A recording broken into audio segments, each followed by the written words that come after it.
Hey everybody, how's everybody doing today? Welcome to my Sunday live stream where we talk about photography and catch up with the community, see how everybody's doing. I hope everyone's doing well. I'm doing well. Um, so good to see everyone again. And wow, it's been another busy week for me. I had a couple of photo jobs and did fireworks last night with the photo club. So and I got well. I guess this is not photography related, but I loaned my car out for a couple of months, and I got finally got it back this week.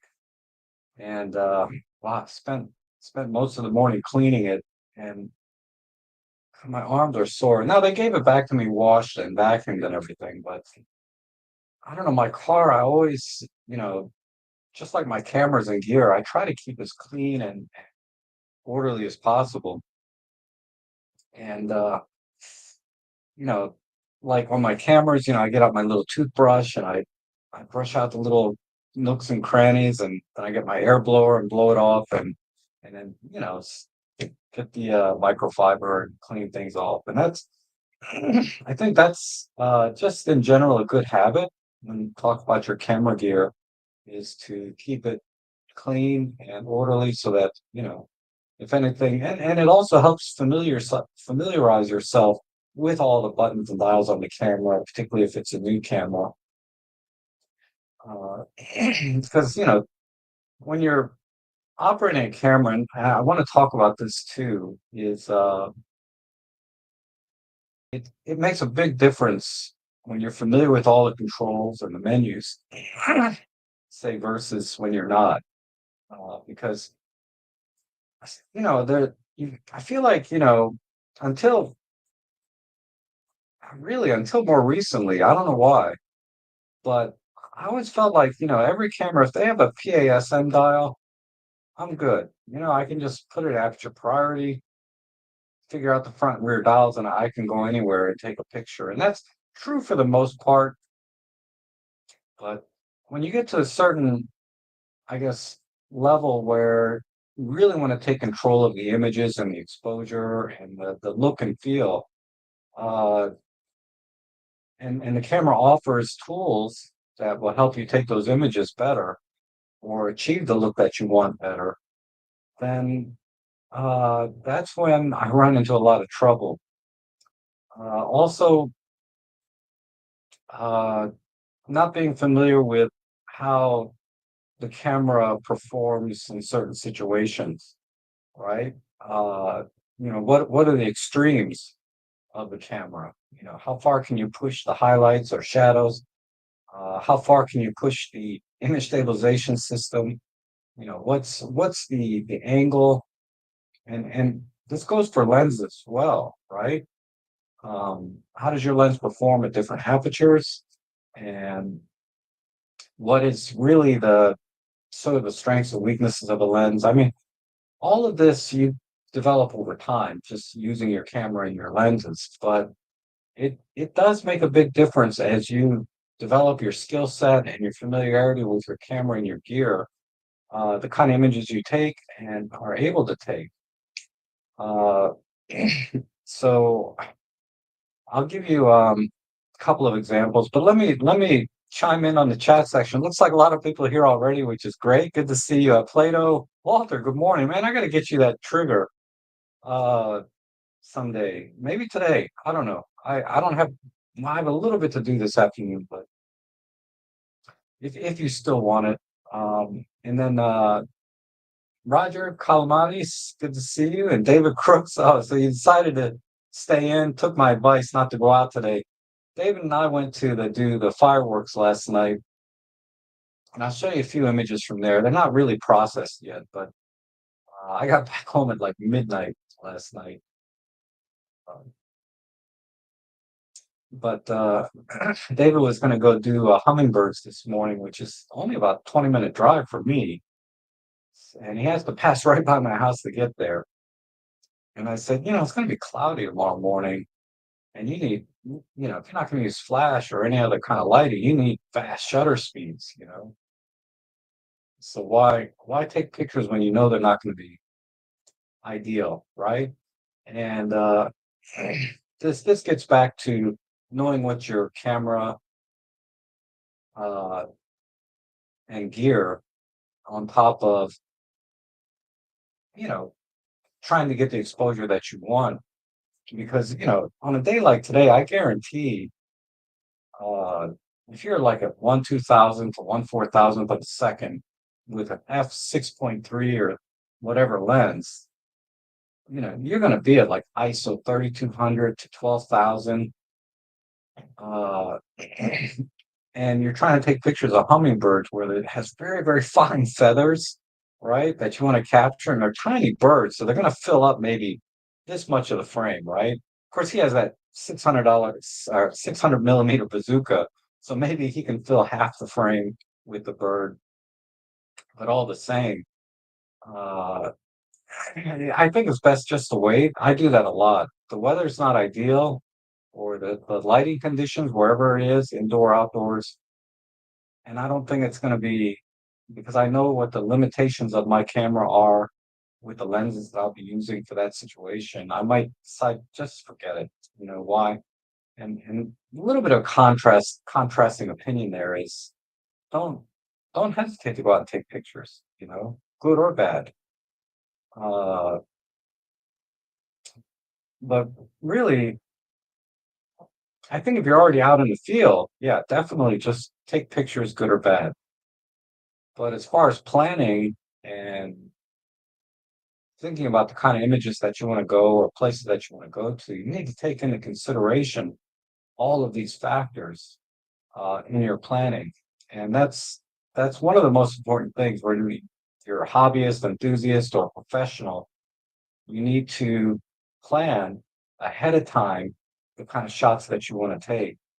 Uh, Assuming you have a specific intent and purpose, project, or a job, so that you can get the best images possible, and it'll be the most rewarding experience. For general photo walks, if you want to get out, shutter therapy, as Robin Wong says, doesn't matter. Just go out and take pictures. I do that sometimes too, but if I'm going to get in my car and haul, but you know, up to a park, I want to make sure that conditions are ideal. Unless I need practice. Practicing, you can do any kind of conditions. It helps familiarize yourself with your camera and your gear, uh, and that's great. But for this kind of shot, photography, hummingbirds and stuff, not that I've ever shot a hummingbird, but I've shot plenty of birds, and I can tell you, even if the hummingbird is sitting on a stick, and I don't think they really sit too much, conditions are not ideal for even bird on a stick type photography. So, um, anyway, lost my train of thought again. Let me get back to the chat.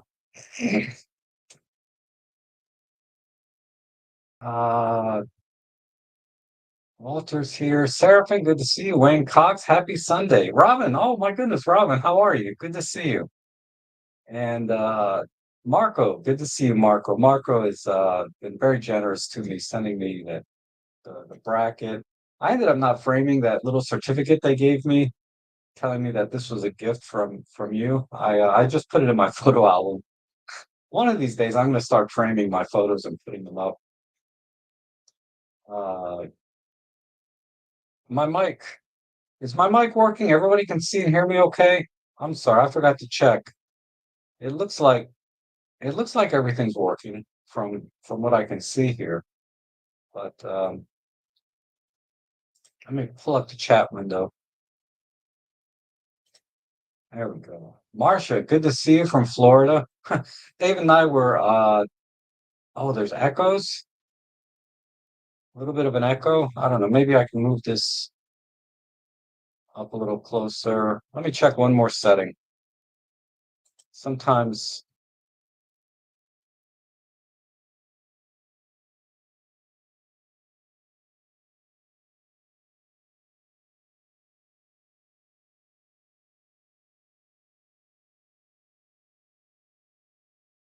that'll help a little.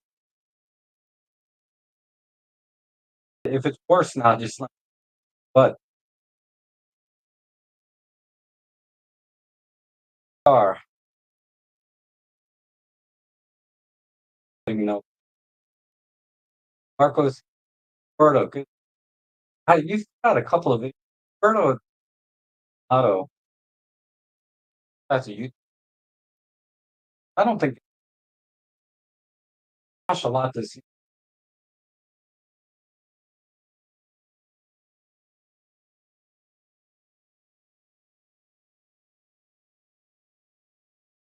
area that I connect because we're both photographers. That's very well cracks me up.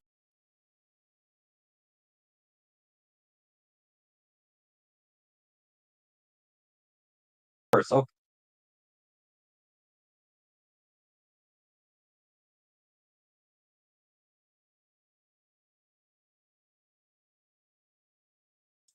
all right, I'll turn that off. Okay, so partially, I put a noise gate on. I probably set it too high. I've always had mixed feelings about that. I'm getting a text here. Hey, David Tellant's here. How you doing, David? David is another very, very generous viewer and friend of mine, or we've become good friends over time because he is local to me as well. And that's another terrific thing about this community is, I'm very fortunate that a lot of viewers are actually local to me, and we get to get meet in person at the photo club, David Cook's photo club, and hang out and talk about photography, and that's really something when you can sit down and talk to somebody like I'm doing now, right? You can sit down for a couple hours or hang out with somebody for a couple hours and just talk about photography. And it just never ends because you can just keep going about different things we want to try, different things we want to places we want to go. And it's just such a great hobby, both from a personal perspective, like you can do this as a solo hobby, or you can do this as a group, right? And go out and just have a great time. And there's a lot of hobbies you can do things like that with, right? But photography, I think, is definitely one of the easiest ones to do things where you can be a solo photographer or you can go out as a group and have a great time. It's one of the easiest hobbies to get into, and it's also, it's a lot of fun either way. Um, okay, and the audio is low, it's cutting out. Hopefully the audio is good now. Jeff tells me the audio is good. Oh, Jeff Painter, how you doing? I did check out that movie, or not movie, it's a series on I think it's Netflix, uh, Ripley. Man, I killed that off in one weekend. The weekend after we talked, you mentioned it to me. That if you guys have not seen Ripley, uh, on Netflix, it is really the cinematography in that, and I use that term very loosely because when I watched that show, it was really like watching a photo portfolio because it was just image after image after image of this amazing, amazing black and white photography. And the whole series is in black and white, if I recall. Everything's in black and white. But I just sat back and I was just floored by the scene. I guess in video they call it scenes, scene after scene after scene. And really, you could take a frame from any of those scenes because they didn't change very much. They would just show a scene, and you could take a still. And that's one of the things. It's like, I don't know how this would go for someone that's just watching a series to watch it versus, say, watching it as a photographer. I don't know how much more, if I enjoyed it a lot more because of that, right? Because the storyline and everything is really interesting too. Uh, I won't spoil anything for you, but it's basically about a con man. It is what the story's about, and it's got some. Yeah, I found it very enjoyable as well as far as just the storyline and the plots and everything they put together. I'm normally a sci-fi guy, but I like this storyline too. Um, but anyhow, I recommend that you at least watch the first episode just for the cinematography and the images and scenes. Just I forget. I'll have to look up who the DP was, the director of photography was on that, and try and follow or find other things that he's done.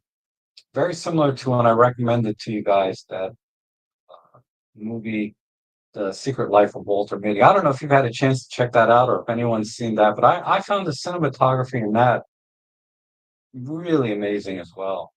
That show is very different in terms of the cinematography. It's more moving pictures, right? It's not static. I think Ripley is more of a static scene to scene versus The Secret Life of Walter Mitty is more videography. But the way they frame the scenes and transition within a scene and move around, I thought was amazing. And also the person that wrote that, either the script or the original uh, story, Stephen Conrad also did The Patriot, on which is on Amazon. And there is some cinematography in The Patriot, but it's a very, very different style from, say, Ripley or even Secret Life of Walter Mitty. In in the Patriot, not the movie with Mel Gibson, but a TV series called The Patriot. They, the cinematography is very, very simple in that. It's basically in scenes and it's very stoic or melancholy. It's very tempered type comedy, right? It's not slapstick in The Patriot. It's I don't know the right terminology of the kind of series it is. It's not a comedy show, but very, very, very subtle humor in that. But as far as the cinematography goes, it's similar to Ripley in the sense that it's scene to scene to scene. There's not a lot of motion or movement in the scene, right? It's like they take a scene and you see the characters move around within the scene, but overall the scene is pretty static. And generally they go from a very symmetrical, parallel, balanced type scene when they're sort of just the characters are interacting with each other and developing the characters. But when they want to create some sort of drama or evoke some emotion, then they go to sort of Dutch angles or, think the cinematography is not anywhere, I think, on the same level. Maybe I'm just not appreciating what was done in that movie because I know it, all of the shows and movies that are I would consider A and B, right? Not D-list type stuff, but good shows and movies. They all work very hard. The editing room, the director of photography, the director, they all work very hard to project um, the images and motion and story that they want to project, scene to scene to scene. And so I'm not being critical of the Patriots cinematography, but I feel like it was much simpler, not quite as sophisticated as, say, Walter Mitty and Ripley. Uh,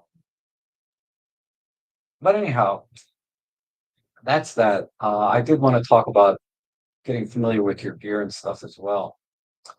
Um, let me just check in the chat. Now that I think the audio and video is good now. Uh, Darko says, I got the 200 to 400 f4 VR Nikkor honker lens, 7 pounds, but it's so nice to shoot pelicans with. I shot a Z50 and I got great shots. Yeah, so you're getting a 600 millimeter equivalent at f4. Wow, that's pretty solid. That's pretty solid. And Nikon has always made amazing glass. I've never had Uh, Really, any issues with Nikon glass in general, the ones that I personally used and the ones that I see coming out now, all seem to be really excellent. Like their S series. But like everything else, like gosh, they're just getting so expensive for the lenses and gear. I don't know what a 200 to 400 f4 costs. I'm just curious now. Let me see if this will come up.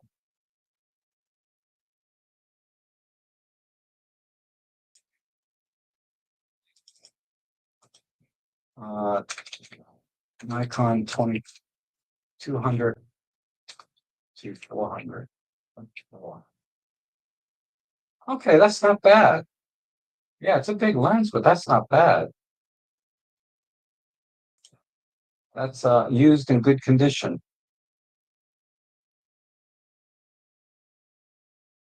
Okay, got a good deal on that. Good deal relative to I guess you can't. Let me move it over. So here's one used in good condition. That's not bad at all. That's cool. Okay. Um, but it's a great deal in photography whenever you can get the focal length and aperture that you need that is relatively cheap compared to say more modern type lenses. And I guarantee that lens is super sharp. Nikon has never messed around when it came to making their lenses. But I've never, more recently, I've not been tempted to get back into the Nikon system, at least not in the new Z mount. I just, I feel like the lenses are really pricey, and partially because, I'm so happy with my Olympus system. I don't see a need to go bigger and heavier at this point for the kind of photography that I want to do. And I wouldn't want to lug around a 7 pound lens.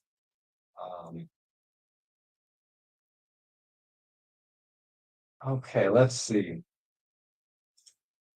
Plato says the Elliot Erwitt Expo in Brussels. Cool. So I assume that's a photographer. I gotta look them up too. I always learn so much from you guys when I'm here because I have not been a lifetime photographer. I've only been doing this 10, I guess going on 11 years now, but I've only been doing this for 10 years, right?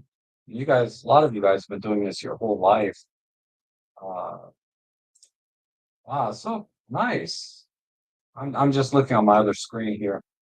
Um, wow, I'm gonna have to bookmark this for later. Let me bookmark this. Okay. Thank you, Plato. I'll check that out. Roberto says, watch Walter Mitty again last night. Really spoke to me in my life. Yeah. Yeah, I think a lot of us can connect to it. And I thought the ending was just amazing. And I think that's something that Steve Conrad is really good at is having many layers to the story that eventually someone you can relate to. Maybe not on the surface, maybe not at the next level, but deeper down, if you go several levels into the meaning of a scene or the story in general, you can relate or connect to it in one way. Oh, Robert Elswit is I think you mean Irwit, winning cinematographer. Okay, yeah, I'll definitely have to check that out. Um,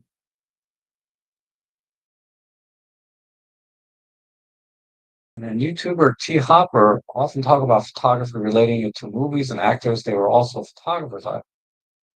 I like her YouTube channel. Okay. Um, and Stuart Driver did a good job using colors and moods. Gosh. All right, I don't want to spend the whole stream doing research, but I'm gonna do this last one.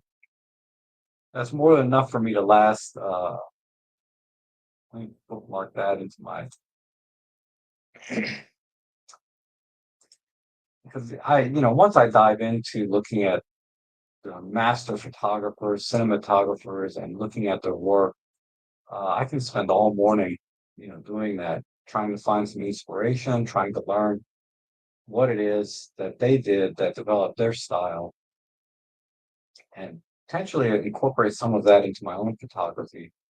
A lot of times I like to just duplicate what they do, copy what they do, to learn the technique that they use. Like I really worked hard with trying to emulate use of Karsh, black and white portrait photography, and I'm still working on it. It's not easy, but it's sort of a combination of hard light, Fresnel lenses, um, to get that look, and it's not easy. Maybe it's my complexion. It's not conducive to what I'm the complexion of the models. And they weren't models; they were famous, people in history. uh, I guess subjects is a better word to use. But anyhow, how to copy settings from my OM1 to OM2? I don't know. I'm sorry, Marcia. I don't imagine that it's possible other than putting the cameras side by side and working. But congrats on the new OM1 Mark II, which reminds me, Emily from Micro Four Nerds did a recent review on the OM1 Mark II, and she felt like it was a significant improvement. So I encourage you to watch that video from Emily. If you're thinking about the OM1 Mark II, she'll definitely give you gas for it. That's for sure. But she's so positive about everything. Uh, I mean, she can be critical. She's honest and tells you what she thinks about things, but um, she's more of a glass half full kind of person, right? Everything is just rainbows and butterflies with her. I feel like when I watch her channel, and it tells you that really the gear is the you are not the gear is you, right? So to speak. That you get out of the gear what you put into it. And if she's putting rainbows and butterflies into her gear, that's what she's going to get out of it. And her photography, I think, reflects that. And her personality comes through, not just in her videos, but also in her photography as well. It's a very uplifting, cheery, bright, and uh, she definitely has her own style. Yeah, filmmaking is definitely a team effort. Yeah, just sit down and watch all the credits that roll after the movie's over, and you'll see, my God, it's hundreds of people. And that's why, don't feel bad if you have a hard time recreating a certain feel and look to your images or your videos compared to, say, a TV show or, even the very worst TV show, some of the very best movies, film.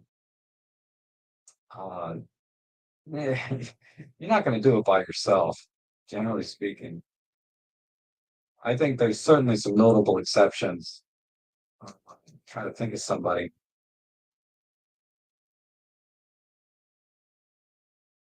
Can't think of anybody.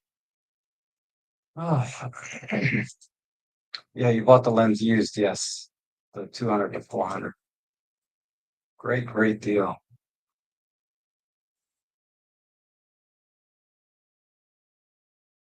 I'd love to see an OM1 versus the C63 comparison in real life. Yeah, I don't know. It's not going to be me. I'm just not a Nikon Z series guy right now. And good morning, Robert. Good to see you. So Robert's also local to me, and gosh, we haven't seen you in a long time, Robert. But we went. So let me talk about the fireworks a little bit. Hmm, let me see if I can pull up some images. So it was pouring rain. Uh, just we had the worst storm last night, and there was a small break in the storm that they started the fireworks about an hour late, and there was a small break and they started firing the fireworks. And once you start, you can't stop. It started raining again. during the fireworks. Uh, Let me see. And I haven't really curated these images too much. So let me let me switch to a different screen. Maybe this one. Yeah. So this, what's wrong? So this is the scene. This is where we all normally sit. These are some other people in the club down here. And normally the fireworks come up right over these clouds, and then you get this beautiful reflection in the water. But yeah, it was not meant to be. So we all hid under this canopy. This is another friend of mine. I was testing out a flash. This is not the flash shot. This is the ambient shot. This is the flash shot. This is a friend of mine. Uh, let's see.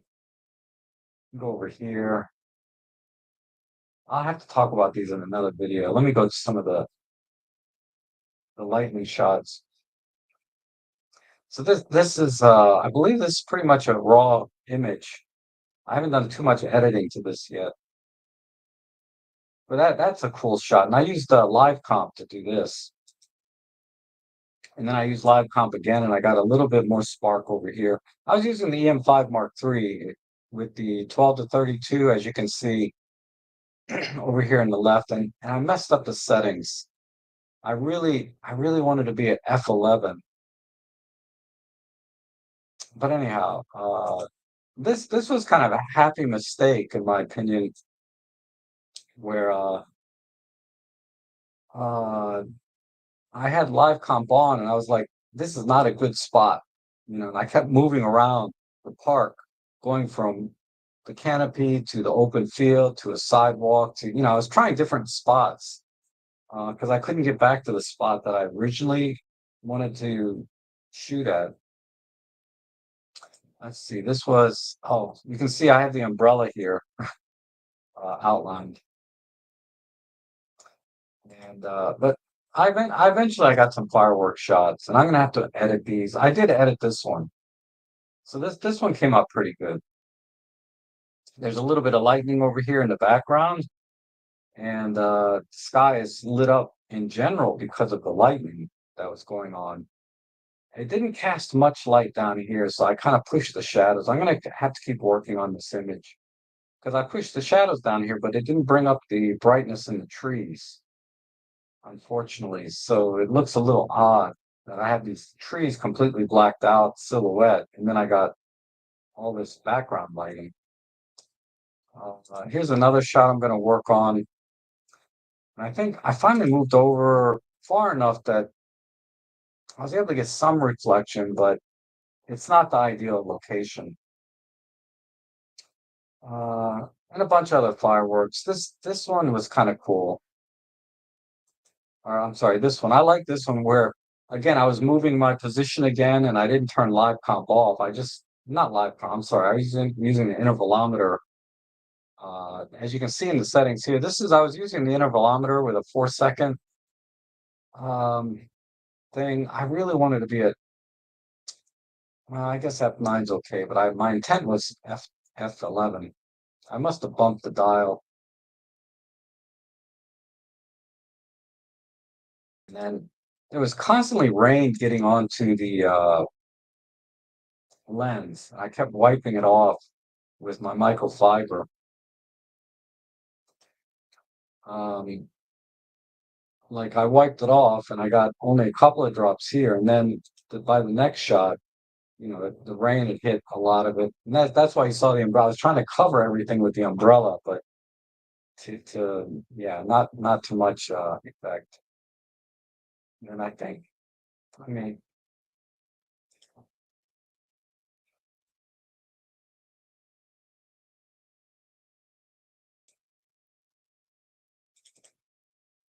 this one, this is a shot that I like. 'Cause I got these two people in this framed into the scene together with the fireworks. Excuse me. So this one I kind of like. It's just unfortunate there was a water drop, on the back here. Ah, and then it's streaking down here. Yeah, that it's just unfortunate. It's just raining so much. Um, but there's some of the images I grabbed from last night at the fireworks show.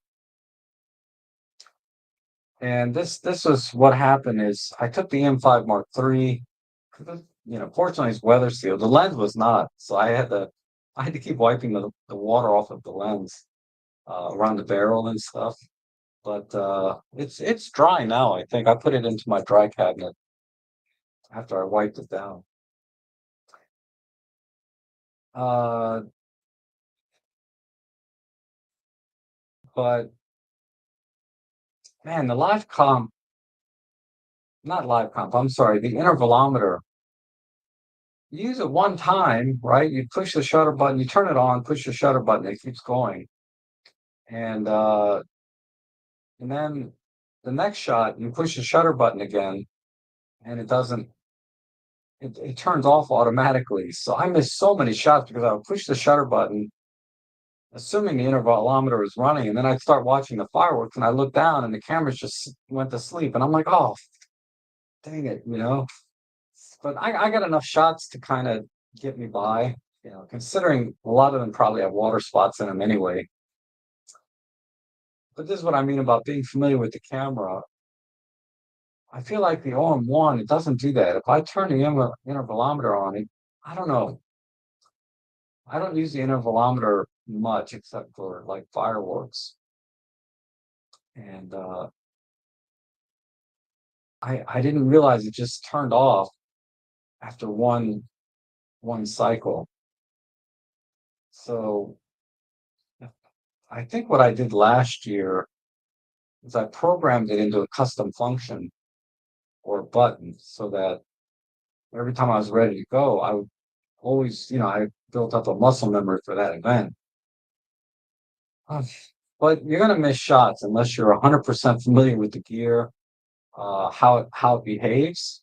This goes back to a discussion I had a couple of months ago about understanding how your camera behaves, right?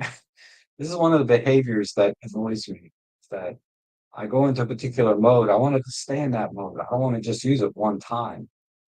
I want it to stay on so I can continue. And there was workarounds. Like I said, I came up with some workaround with a custom setting. Because apparently back then, last year when I did this, I remember, I had set up everything better. Last year I used the M5 Mark II for the same fireworks, and this year I just brought the M5 Mark III. And let me scroll back up and hit some of the chat. So you got a monopod for your 200. Yeah, a lot of people use monopods with heavier gear, right? Even the Olympus, 300 millimeter f4.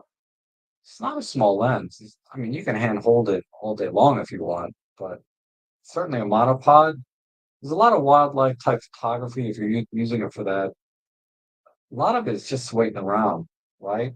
With the camera in the right position. So having a monopod and holding it there with your eye up to the EVF, just waiting for something to happen, makes a lot of sense to use a monopod in those situations.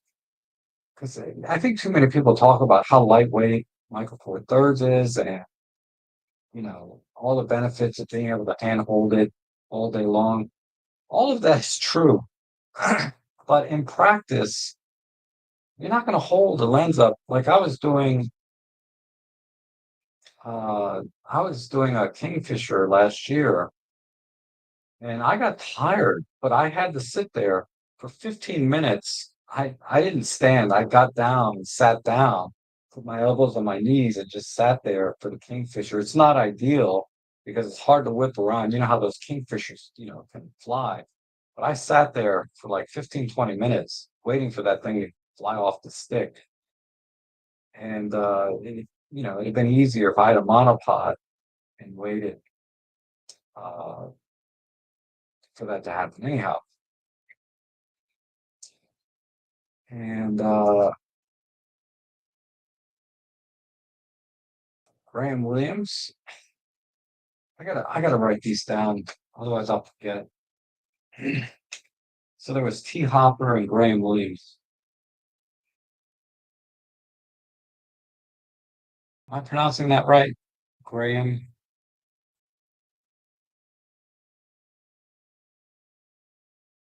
YouTube. These are both YouTube channels, if I recall correctly. Thank you for that, Peter. I'll check it out. I see Nick Collection on your screen. Yes, I do have Nick.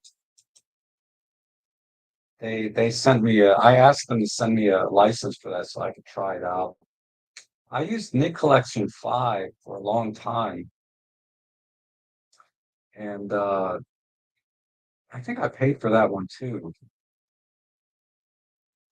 I can't remember, but I paid for, initially for my DxO products. I bought them myself. And then after I started making videos about it, how great it is, or why it's my favorite, they contacted me and said, why don't you try our other products? So they upgraded me to, I think I, I think they gave me the Photolab 6 license because I started on 3 or 4, and then I got to 5, and then I think 6 is when they sent. Anyway, so I reached out to them. I said, let me try the new Nick collection because going on and on about how great it is now. They do that with every release, right? How so many improvements, but this one looked actually pretty substantive this time. 'Cause I skipped Nick Collection 6. There were some minor things there that I thought, but I think Nick Collection 7, I can't remember what they are now, had some significant updates. And then also they're doing 20% off everything right now. So if you weren't thinking about it or you're trying it out right now, it doesn't apply to upgrades, just for new purchases like full licenses.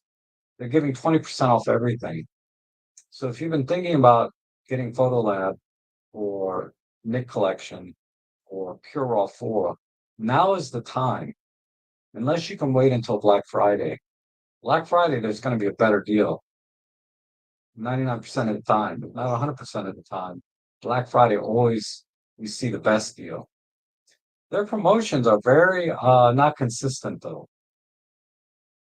Sometimes the deals I've seen better Black Friday deals than the one we got last year. The year before that, I think it was like 50% off everything. And they were giving upgrade discounts as well.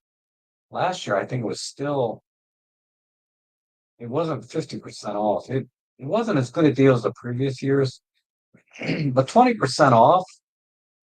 And if you don't want to wait for Black Friday, and there's really no need to wait at 20% off, but because it's still quite a ways off, right? About 5 months away. You don't want to lose the benefit. That said, I might wait. I might recommend you wait on Photolab until they come out with Photolab 8 for Black Friday.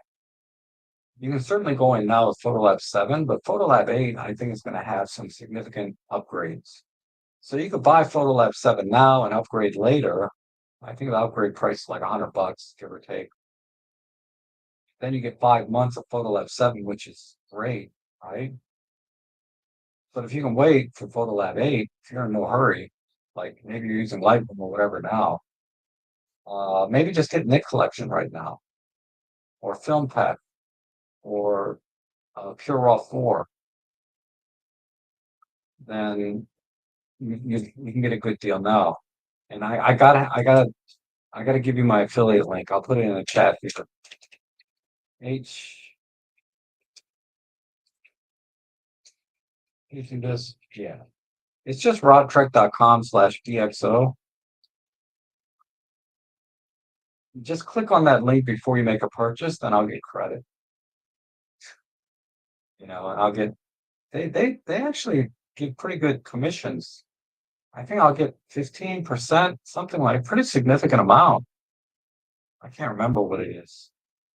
So if you guys get it through my affiliate link, you'll get a good deal. I'll make a few bucks.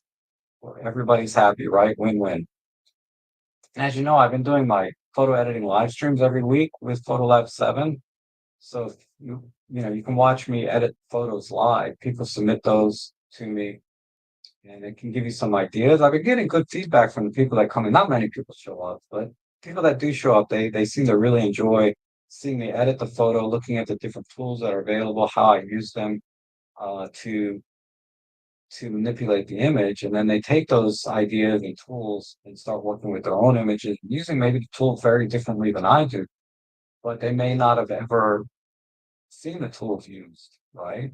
Or how to use them. It doesn't hurt to look over someone else's shoulder when they're doing their work. Because I work on those pretty much the same way I work on my own photos, looking over people's shoulder. Um, yeah, that's true. That's true. The microfiber was just kind of pushing the water around. Uh, Marcia says, when gear gets wet, blot, don't wipe. Wiping moves the wet into electrical places you don't want to get wet. Oh, that's true. That's true. Because if the water gets into the lens and then that migrates onto the sensor somehow, that would be bad, right? But it wasn't pouring rain when I was out taking images. It just kind of slowed down quite a bit, and I had an umbrella, but yeah, everything was still getting wet. All it takes is one drop, right? One drop in the wrong place, and you're out.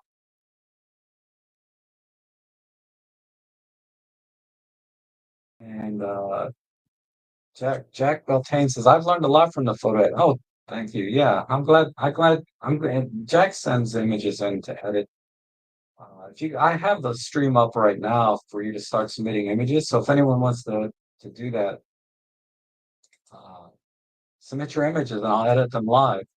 It's a little bit of a rushed edit, but not too much. I spend minimum 5 minutes editing, but I probably some of the images take me 10 or 15 minutes, which is, you know, probably puts a lot of people off because I take too long sometimes, but I can't help it. When I see a problem, meaning something that I can fix, like there's a power line. I don't fix power lines too often, but power lines is a good example. That can take some time sometimes. Photolab's not great at certain things, right? Photolab is not great for getting rid of power lines. Yeah, if it's just a power line in an open sky, yeah, no problem. But when the power line is crossing trees and buildings and stuff, yeah, there's better tools for that out there than Photolab. And System Mature says, I have a Benro monopod with an excellent, amazing Suru head. Sometimes use this for video. Yes, I have a great Suru monopod that I use, and I have a pretty substantial ball head on it. It's a Moen, I think. No, that's a faucet. What's it called? Some high-end ball head. It's really nice. It's not a Gitso ball head. It's another brand. I do have a Gitso, not ball head, but articulating ball head. If you've seen those are kind of cool. And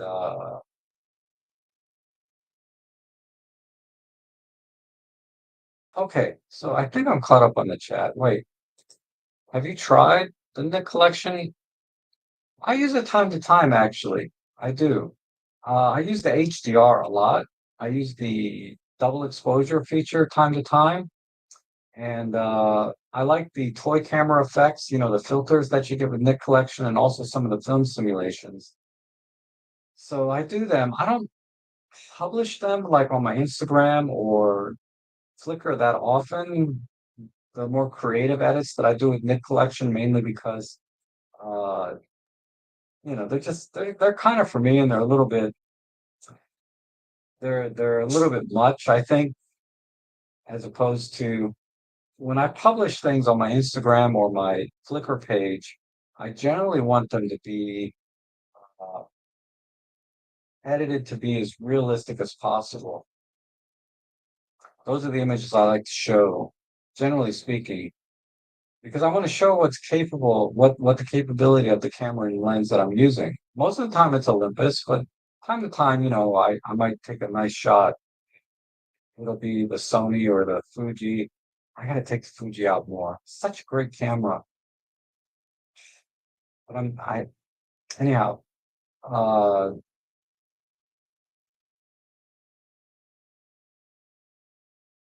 yeah, I do use Nick Collection time to time. I would say maybe 10% of my photography or my edits, I use Nick Collection. And I probably show less than 1%. The exception being maybe some of the HDR shots, the more realistic HDR shots, not the more surreal HDR that a lot of people have seen. I'll have to do a video about Nick Collection and Photolab 7 before this 20% off expires, and maybe make a few affiliate sales. I don't know. Uh, but a lot of people are trying to decide, what products, because they like the products already. They're just not sure about Nick Collection or Film Pack or um, Photolab 7, Pure Raw. There's a lot of choices, right? Should I just get Photolab? Should I get Photolab and Film Pack? Should I get Photolab and Nick? What do these additional products add to Photolab? Or can I just use Nick and forget about Photolab, which is an option as well, right? But what do you lose? Primarily, you lose the noise reduction. But maybe you already have Pure Raw 4. So you use Pure Raw 4 and then you add on Nick Collection and you don't need Photolab. So there's a lot of, there's, I guess, what do they call those trees? You know, Venn diagrams, a Venn diagram maybe would work in a video to help people make a better decision about what products, because you probably, especially if you already like their products and you want to consider using the other ones, you may need a little overview in making that decision whether to get something or not, right? Uh, okay. I think I'm caught up on the chat. If I missed anybody's questions, feel free to type it again and hopefully I'll get it. The Olympus Art Mode is great. Can be a little overcooked, but fun. Yes. I really love the art filters already built into the Olympus cameras. And I used to use them a lot more than I do now. I'm more into editing now than I am just getting them baked out of camera. But sometimes it can be fun, you know. Um, okay. So I want to talk about spills water all over myself. I want to talk about my experience with the Sony A7R5. I had to use this for a job, and then I want to talk about how that relates to compared to the OM1, because that's normally what I take out. But before I do that, I need to hit the restroom for a minute. I drank like a big thing of coffee just before I got on, and it's coming back now. I guess I just don't have a bladder of steel anymore. I used to be able to just sit for hours and then just go whenever I want, but too much information, right? But I'll be right back. So I'm gonna just put on a little short video here.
All right. Oh, that's much better. So let me bring the chat window back up. Um, Let me get this question before I move on to my next thing here. Have you tried Darktable? I have tried it. Uh, I had a hard time with it because the workflow is a little bit different. I mean, it has the same or very similar sliders and things for different parts of your editing workflow, but I struggled a little bit with it. I can say that I'm talking about a couple of years ago. I haven't looked at it in a couple of years. That when I was trying to get a feel for working with it, I spent some time with it. I don't think I did a video or anything about it, but I got some really amazing results from Darktable. And needless to say, I think you can achieve any photo editing that you want to do to an image just as well in Darktable, which is completely free, by the way, as good as any other software out there on the market. And I don't know if they've done any advancements in noise reduction and things like that. It probably has the standard. When I used it, it had sort of the standard noise reduction process of just smearing the image very gradually, like just a little tiny bit of softening and then a lot, right? But uh, if you give it a clean image to work with, good image, you can get amazing results with it, and there's very little that you can't do in Darktable. And the way the color science really worked well for some images. I mean, I was like, just kind of set back. I was like, it was a picture of a Mustang, like a car that I edited with Darktable. And I was just floored by the colors that it produced. It was very different than what I was able to get out of, say, Olympus Workspace or ON Workspace now, or Lightroom or Photolab. Very, very different at the time. Part of that is due to, I wasn't used to working with colors in the other photo editing software. So I'm sure that wouldn't be a problem now because I'm much better with tweaking colors and things than I used to be. But at the time, just the straight editing, I was pretty impressed. But I never switched over to using it for myself because it was around that time Photolab was giving me the licenses for their products. I really liked the noising products and things. And the tools that Photolab has, the control points, the masking gradations with chroma and luma, I really, I got a feel for DxO Photolab, and it was just there's a lot of overhead moving over to Darktable that I didn't need personally, right? I didn't need to do it. But if you're thinking about going beyond, because Olympus Workspace or OM Workspace is great. It does just about everything, but the key problem with OM Workspace, never mind performance issues, right? Like it is kind of slow sometimes. Putting that aside, uh, you can't really do local adjustments. Like I want to just brighten this part of the area. I want to edit this part. No, it's like it's very, very difficult to work with or do any local adjustments. Like if you want to raise the shadows, it's going to raise the shadows globally across the entire image. I can't just raise the shadows, say, in the foreground. And I can't mask that or do luminosity on workspace. And that's the biggest limitation of that software. Other than that, if you got an image exposed the way you want it, and you don't need to push anything locally, uh, it's great. It does everything.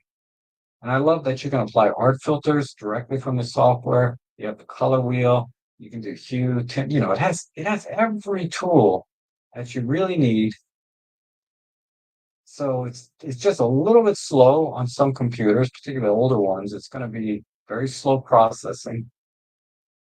And it doesn't have local adjustments, which is really, for me, would be the biggest deal breaker and why I really don't use it that much anymore, if at all. I use it time to time. One thing OM Share does, OM's Workspace does very, very well, better than any other software, is processing the high-res shot mode files. And it was one of you guys here in the chat section that turned me on to that. Because I was doing these high-res shot comparisons between Sony and the Fuji and whatever. And ultimately, more megapixels, more megapixels, but you can get better results if you can process the high-res shot modes in OM Workspace before you do anything else, and then work with that. So anyhow, that's a long answer about Darktable and everything else, right? Uh, and then okay, I'm gonna do one more. Boris, I think I have Boris down. Oh no, Boris.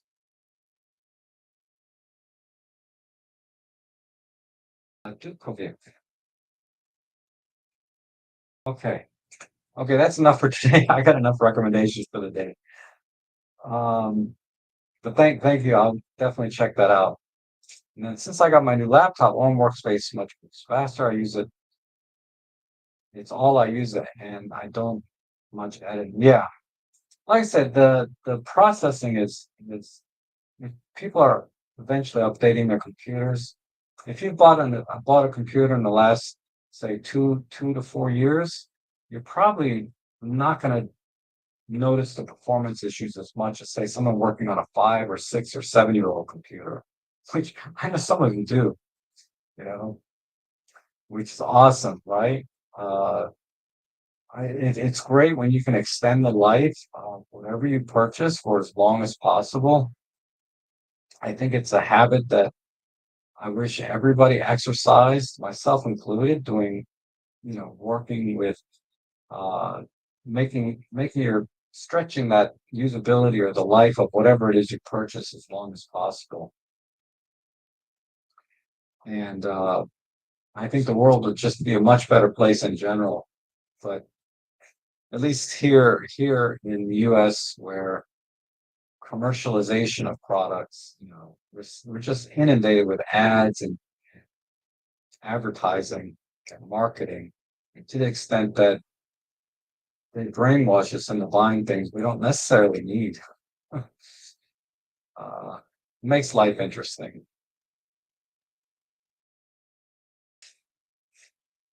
Okay, so let me talk about the last couple of weeks because I had a bunch of photo jobs this week and the week before. My all-in-one, the shutter stopped working. I would turn it on, it would shut off, and it may have been something I did. You guys know how I am with gear sometimes, but I sent it in for warranty repair on a Thursday from my house. Well, from the post office. I drove it up. I drove to the post office to send it on a Thursday afternoon, and I got it back the following Thursdays. So 7 days, not business days, 7 days. I got that camera back, door to door in 7 days with a new shutter mechanism. I should check the shutter count, see if that was updated too. And they cleaned the camera. Man, it looked as good as it's ever going to look since I got the camera, other than when I got it brand new. And is it here on my shelf? No, I have it out on my tripod out there. But it looks as good. It looks so clean and so nice when I got it back from them. And they updated the firmware and it's working perfectly fine. But during that time, I had about two, four, I had 5 jobs that week, right? And I always use my all-in-one for my jobs. And I was like, okay, what am I going to do? So I went over and I programmed my EM5 Mark III to do my photo jobs. But then I was like, uh, dang it, the video files on the EM5 Mark III are broken up every 2 gigabytes because I had 2 video jobs that week.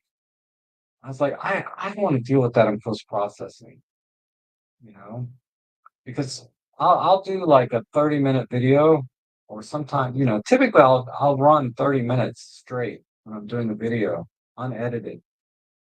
And that's more than enough, right? I've gone longer sometimes, but usually 20 to 30 minutes per video clip. And then I dice and slice that thing up in the editing process. But if I were to do 20, 30 minutes on an EM5 Mark III, I might get like 20 clips back, not one, right? So, and I was able to work around because I use C1, 2, and 3 on my all-in-one. And we all know the M5 Mark III doesn't have a C1, 2, and 3. It has a C1. But I was able to work around that as well. I was like, okay, I have a workflow here that I can quickly switch between these 3 different modes or that I need to use. So I did that, and then it hit me that the video is, and it didn't have 4K 60. I really need 4K 60. I'm gonna elaborate on that a little bit. It didn't have 4K 60, and that was like, okay, I can probably get by without 4K 60. Just use 4K 30. But then it hit me, it's also 8-bit video. And I was like, oh, for my photo jobs, I like to have as much dynamic range as possible and flexibility. Uh, I mean, ultimately, I could probably just shot a natural profile. Client would be happy, but there was just too many deal breakers along the way for me to just use the M5 Mark III for the video part. I could use it for the photo part. So I was thinking, okay, which camera do I have left that does video well? So I have the Fujifilm X-H2, not the 2S, and I have the Sony A7R5. Both of these cameras have excellent video. I was like, okay. And then from there, I was like, okay, which camera do I have the lens that I use for video? Because I use very wide angle for my video. And that narrowed it down to the Sony because I don't have a super wide angle lens for the widest I have for my Fujifilm is the 18mm kit lens, which translates to what, 27 or 28 millimeters. That's a little bit too narrow or too wide. Yeah, too narrow for what I need to do.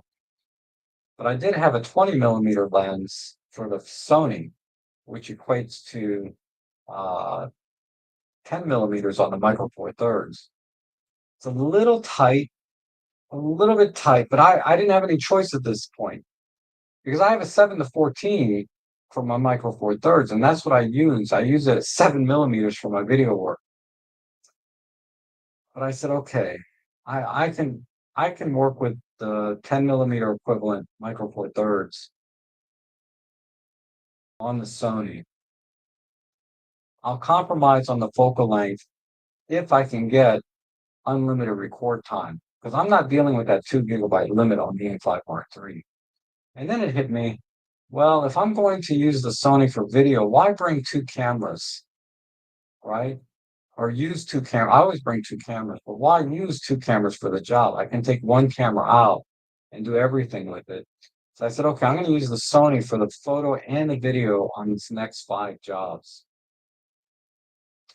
And I'm not that familiar with the Sony. I tried to prep as much as I can before the photo job, and I didn't have much time because I just sent my all-in-one in, and then I had a job 4 days later to do. And during that 4 days, I was like, well, not even 4 days, 3 days. I had 3 days before my next photo job, and I was like, okay, I can use the M5 Mark III. And as I was working with it, got through the workflow for the different modes and things, I was like, oh crap, the video it's got too many deal breakers. If it was any single thing, right? If it was just 8-bit video, maybe I could work around that. If it was just a 4K 30, not getting 4K 60, I could work around that. And then the 2 GB file. If it was only that, I might get around. That's a pretty big one though. I could probably get around that. But when you put all three of those things together, I was like, why make this job harder than it needs to be? You know? So I got the Sony and I spent half a day with it, setting up the custom modes, setting up the video settings that I want to use, practicing with that field of view because it's a little bit tighter than I'm used to, and doing some test runs with video. The photo I wasn't too worried about. I should have been, but I wasn't. I should have been a little more careful. And if I did a few more jobs with it, I think I could get a workflow using a Sony if I need to, but I'm not going to. My own one is back, thank goodness. So uh, I thought I was ready.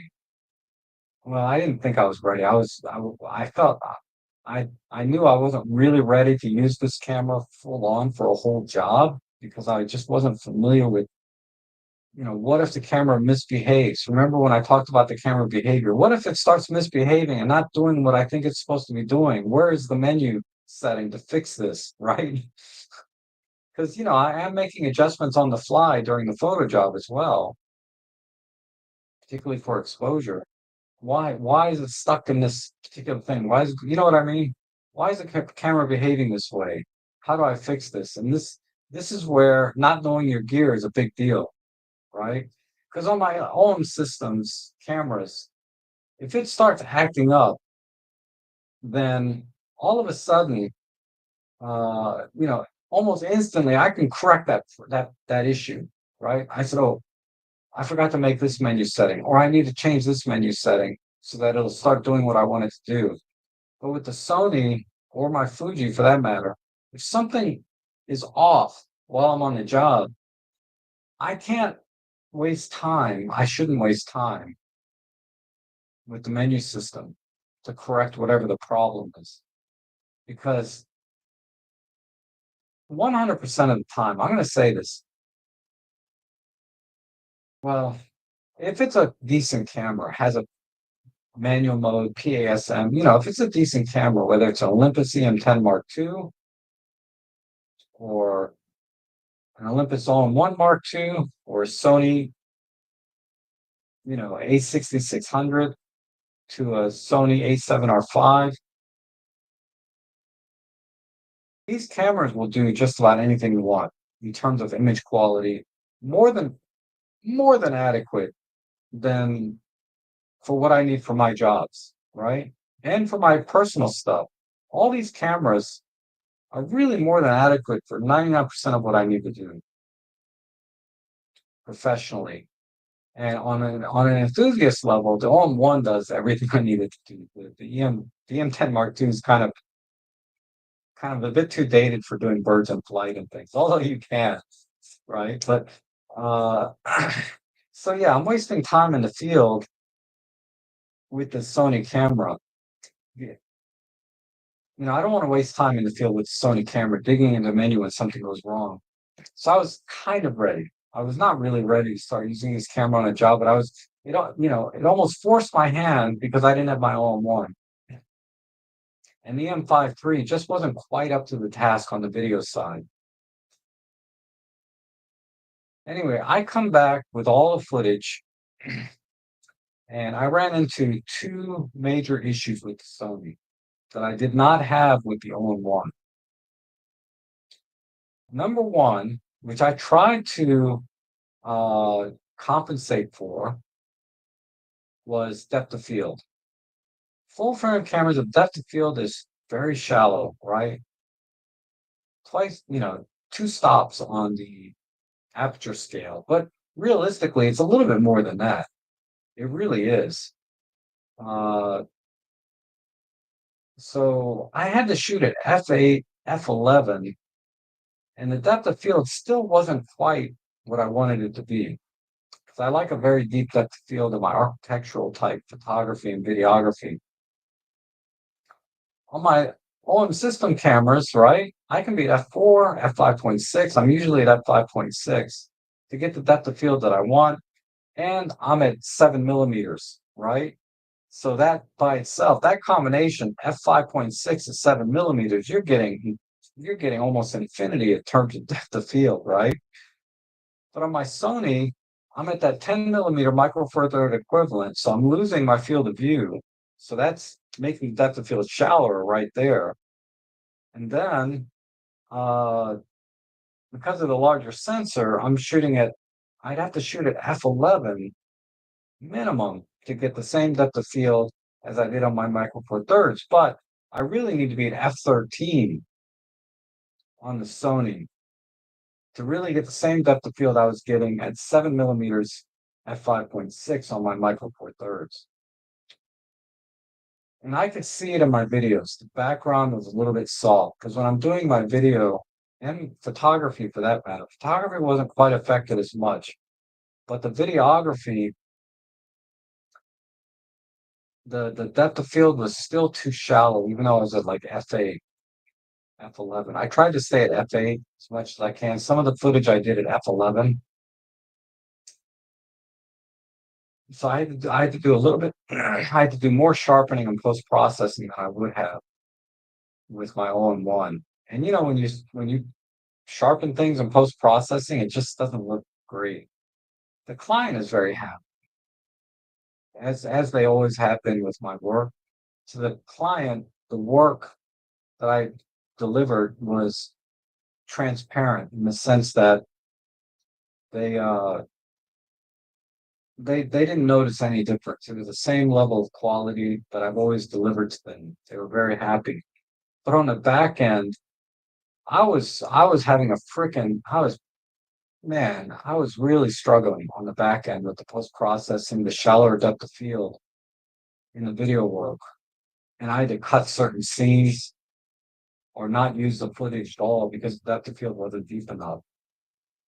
And when you crank up your ISO or your aperture to f8, f11 in video, and the ISO goes way up, right? Because I could shoot it much lower, much lower ISO on my one with video than I could on my Sony. So I had to add noise reduction to the video more so than I would with the all-in-one. I had noise reduction to all the video generally, but it was more obvious. The noise levels were higher than I was getting with the all-in-one for this video work because I had to crank up the aperture and ISO followed it, right? That was issue number one with the Sony. I was able to work around it and deliver. If that were the only problem, I could probably work around that. But like I said, these when you run into problems and they start to accumulate, this is a big problem. The second problem I had with the Sony was the image stabilization. Oh my God, it's so bad on the Sony. People talk about how great the image stabilization is on the Sony sometimes. Some people say it sucks. Put me in the camp that the image stabilization on the Sony just sucks for videography. It's just unusable, totally unusable. And thank God I brought my gimbal and was able to use a lot of the footage from the gimbal and not the footage from, I use a tripod dolly where I roll around to get these panning shots and, sort of cinematic looks to the video. I, when I use the dolly and I'm rolling around, and this is on smooth concrete floors, this is on very short pile carpet. The all-in-one with its image stabilization, no problem at all. I mean, it's smooth as butter. Okay. Occasionally there's a little jitter, you know, but for the most part, I could use 90% of the footage. With this Sony, on in the same conditions. I couldn't do side by side because obviously my all-in-one was in the shop. When I was using my tripod dolly and going around the property inside and out, not outside, but inside and in the garage. This happened to be a, a, a customizing shop, truck. They customize trucks and you know, kind of a specialized shop.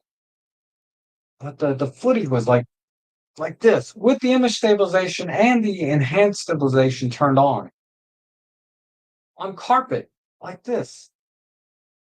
Oh, oh my God. So yeah, most of the footage I could not use when I was on the tripod dolly, and unfortunately, that's some of the best shots that I get. That panning motion, that parallax that you get when you pan around and do these slider moves and stuff, because you're getting a virtual slider, but the slider's not this big. The slider is the entire floor, right? So that's why when I look at old videos of people doing slider shots in or if you look at regular movie sets, they have train tracks. They have tracks on the floor that are smooth for the camera to move on, right? They use tracks. Uh, but with the advent of the image stabilization and how good it is in the OM1 and the EM1 Mark III before that, I didn't have to use that. I could use a regular tripod dolly on a smooth floor or short pile carpet. If it's a thicker carpet, yeah, I can't use it. But most office space, commercial spaces, they use marble flooring, wood flooring, short pile carpet, uh, or concrete, right? Smooth concrete, not like sidewalk concrete, but smoothed out, shiny. And I was able to get around with this OM1 all day. There's Sony, oh man. So this is where the 20 millimeter focal length, the 10 millimeter equivalent of Micro Four Thirds hurt me, is because mechanical stabilization. I only have to use the mechanical stabilization on the OM1 because when I use the digital stabilization, it crops in a little bit. And it's already tight, even at the 7 millimeter focal length for me. But now I'm going to a 10 millimeter focal length, and I'm trying to use the image stabilization mechanical only, right? Sensor only. And it was so bad. I was like, I could see it with my own eyes, my dying eyes. I could see it. So I turned on the digital stabilization that Sony has. So now I'm using digital, and so it's cropping in even more, right? Oh my God. So the footage was very much tighter than I prefer, and the depth of field was not where it needed to be, and the image stabilization was just a train wreck. So I couldn't use 90% of my dolly work. I had to use mostly the gimbal work on my 360 work for the video job. And I'd show it to you, but unfortunately, that those those particular properties are confidential right now. Once they're sold or whatever, I can show it to you maybe later. But currently, I cannot. I'm under an NDA, whatever, with these particular jobs. If I maybe I could show you parts of it next week. I'd have to cut certain parts so you can't identify where this property is. So I use the image flow, or what does Sony call it? I downloaded it. Sony has a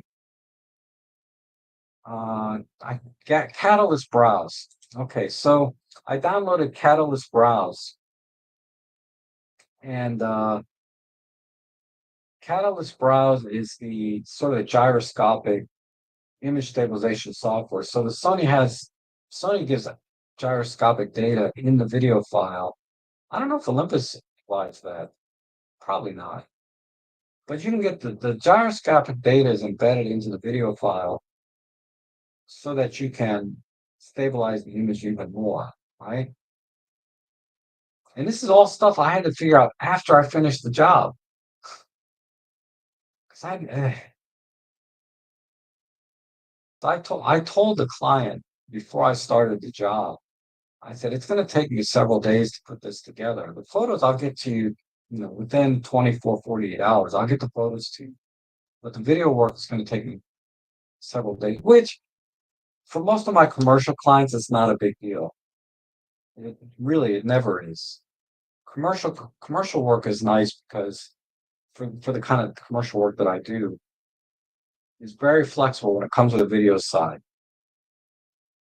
But for the photos, the turnaround is much faster, which was a pain in the ass for the Sony, and I'll talk about that in a minute.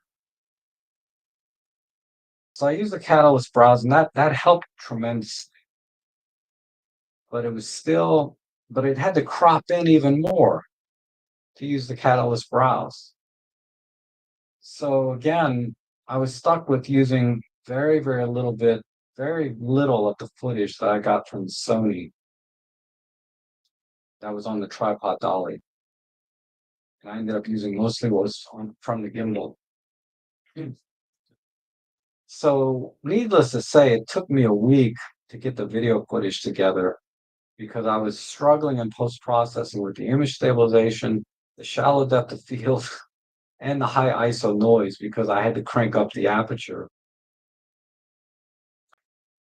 And this is, and don't get me wrong, the A7R5 is an amazing camera, but for the kind of work that I do, the kind of product that I deliver to my clients, because I'm sure there's people that do the same thing I do with a Sony A7R5 and their clients are very happy.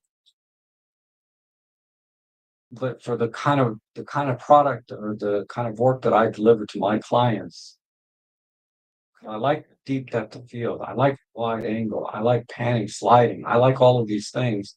And my clients love it too. They love the work that I do for them. I could not, I was really struggling to do that with the Sony camera. And I don't see a way around it. So the Sony is never going to replace, for the work that I do, my Olympus All-in-One. It just can't. It can't do it. The image stabilization, the depth of field, the high ISO, these, if it was any one, again, if it was any one of those things, I could probably work around it. Like the image stabilization. That's almost a deal breaker, but if I get a wider angle lens, uh, which would be frickin' unbelievably expensive on a Sony camera. Where am I going to get a 14 mm Sony for less than $1,000, whatever? I don't know what they cost, but I got a 20 mm lens. I paid $75 for it. Right? 120. I paid nothing for it basically.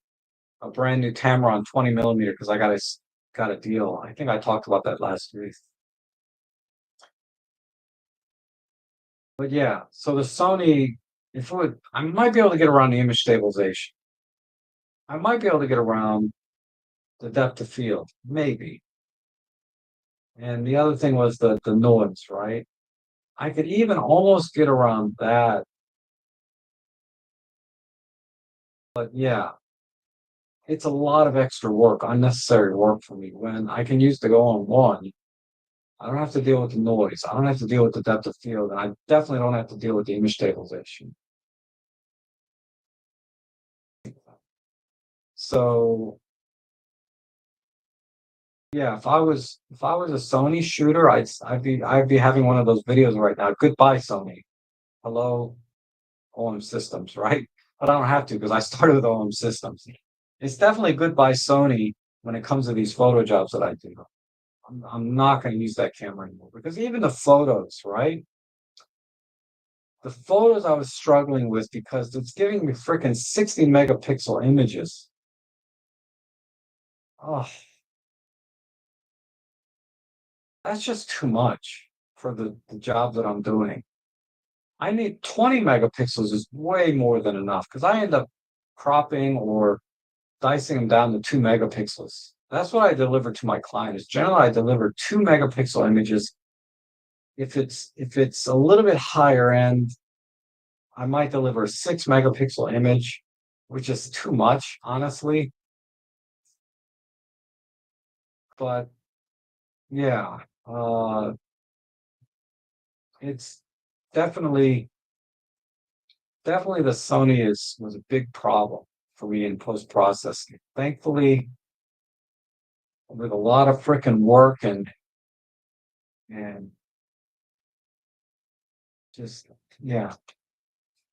So this is what I mean about understanding the behavior of your camera, how it reacts with a camera dolly. In my case, it did not behave well, et cetera, et cetera, et cetera. Okay, so let me get back to the chat section. That's my story. That OM Systems warranty repair, because I got the 4-year warranty when I bought my OM one, is awesome for me because the repair center is only a couple hundred miles away, so delivery to and from is very fast. And it didn't waste any time on site to get repaired. They repaired that probably within a day or two, and he sent it back to me, replacing the shutter, cleaning it up, updating the firmware. Uh, amazing, amazing experience, and it always has been for me. I've never had because I've sent in stuff to repair. I think twice before.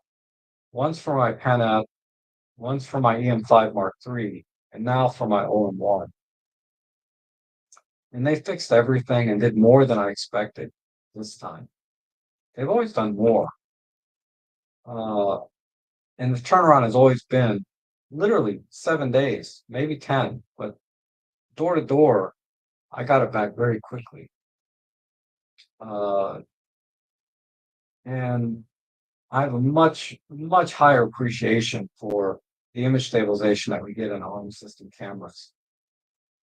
Dealing with the little micro jitters, the high frequency jitters, the the full frame sensor in Sony just can't handle it without going to great lengths with the gyroscopic data and everything else. Uh, getting a 14 millimeter lens might resolve some of that issue, but not really. Not really. When I can use the footage from the OM1 almost straight out of camera. I mean, I apply image stabilization, everything in post processing as a rule of thumb. Noise reduction. I apply the same things, but with less headache on the OM1, less, better results overall. So so people, so this is why I'm a big fan of the Micro Four Thirds system, is because professionally it's perfect. It's perfect for me for the photo jobs I'm doing. And thank God I got some jobs this month. I got some of my 0% credit card stuff, expires. It's all expiring. Like one just expired last month, another one's expiring next month, August. So I can pay those off. Thank God. Thank God I got some jobs. But uh, otherwise, I'd be playing, credit card roulette and transferring to another 0% balance. But you always pay like 3, 4% when you transfer things, right? But yeah, so thank goodness I can pay off another credit card. Almost, not quite. I can pay off another credit card with this. Uh, so I can't speak higher praise for the things that I do for my with the OM1. Certainly, it was much better than the Sony A7R5 for the jobs that I do. You know, so I shouldn't. I forgot to tell you, 4K 60. The image stabilization is better because you have more frames to work with. Frames to stabilize is better than less. So that's why, if anybody was paying attention, the 4K 30 limitation on EM issue that I could work around, but I'd much rather have the 4K 60, which the OM1 gives me. I lose the 10 bit, I believe, but I can still use the profile. So there's always give and take. I think a G9 Mark II might be the solution for my photo jobs to get everything I want, or GH7, because I am relying on video a little bit more lately. but we'll see. I don't want to make that mistake again. Because remember 3 years ago, I bought a Panasonic S5 because I was getting all these video jobs. I was like, okay. And at that time, I had the EM1 Mark III, which did not have 4K 60, did not have 10-bit video, right? Uh, so I bought a Panasonic S5. And the minute I buy that, no more video jobs. Shortly thereafter, pandemic. And then the Panasonic S5 sat on the shelf for 3 years, right? Because by then the OM1 came out and it had everything I needed video wise. Uh, that point it was more than good enough, right? And this goes back to what you hear Robin Wong always say: sufficiency. Michael Four Thirds is sufficient, more than sufficient for most of your jobs, right? Or most of his jobs, and certainly most of my jobs. The M1 Mark III, because of the video, was a little limiting, and that's why I got the S5. And then anyway, I miss the S1R, the L-mount system. The L-mount system glass is so good. Okay, so let me go back to the chat here. Oh my goodness, Eric, you rock, man. Thank you so much. I really appreciate that. Eric's so generous. Every stream, not every stream, but a lot of times he drops me these $50. I really appreciate that. And let's see. I need to research your fireworks video for Thursday. Yeah, I have a couple. One is better than the other. The newer one, I have two. Watch the newer one. You can watch the older one too, but it's a little rough. I don't remember why, but just my brain is, thinking, don't watch the first one, watch the second one. And System Mature says, I tend to use my Sony setup for more specific photos and videos, but doing a brain memory switch between one Lumix is not so easy. Yeah, it is, right? Yeah, it is. It is. With the OM1, I can fix things. I guess that's when I was talking about fixing things, in the field very quickly. Darga says, Rob, you make total sense. Know your gear. Nikon was a new adventure for me, but I got used to it. Yep. You get used to any system, right? Eventually. I got used to my Sony NEX6. And even back then, people were talking about what crap the Sony menu system was. And it was crap. But I got used to it. I got used to it when I started my venture in photography. Rob Trek says the Sony menu system can be a nightmare. Do changes while shooting. Definitely need to set this up on a custom modes before going out. Yep. Yeah, I set up two custom modes. Thankfully it had custom mode on dial, which I can't remember. I hate that locking. I hate that. It's like always locked, right? You have to push and turn. I would get used to it if I decided to use Sony for that particular camera for my jobs, but I like the OM1. I can leave it unlocked and just turn back and forth very quickly. Because I'm on a tripod or a tripod dolly when I'm on my photo jobs. So having a locking switch is not important because I'm not manhandling the camera, right? Or I'm not handling the camera. I'm on a tripod or a tripod dolly. So not having that locking dial, you know, continuously locked. Because on the Sony, I have to push the button every time. Yeah, to get into the custom modes and turn it. And this is a problem because whenever you touch the camera, it's going to move a pixel. Even if it's just one pixel, it's going to move slightly every time you touch the freaking camera. Uh, and I can see it because I do a lot of stacking and layering in my work. And I do auto alignment, but after I do the auto alignment, there's always a tiny bit of movement, especially if my tripod is on carpet, even short pile carpet, it moves a little bit. And the fact that I have to push down on that freaking locking button to change the mode from custom 1 to custom 2, uh, it moves even more, right? So that's another thing because with the Olympus, I can just turn the dial very gently, right? I don't have to worry as much. But pushing down and turning, now you're putting torque on the camera in two directions. Well, torque in one direction and force in the other direction, right? I guess it's a physics thing. But pushing down, you're putting downward force on it, and then you're applying torque to it this way by turning the dial. Yeah, the alignment issues, not a problem, but there are alignment issues. There's more alignment issues with the Sony than with the all-in-one, for the most part. It's almost irrelevant because Photoshop aligns everything anyway. Uh, but yeah, it's just another thing. I have enough problems shooting wildlife on the G9 Mark II. Never mind. Yeah. Uh, I had that problem with my M1 Mark II. I had to do a factory reset. Okay. I can't remember what we were talking about when I would bring that up, but for business photography, do you feel that prices you can charge are different from high density populations to more rural local areas? I can't answer that because the I'm dealing with brokers that deal with properties all over the area, whether it's rural or it's more densely populated.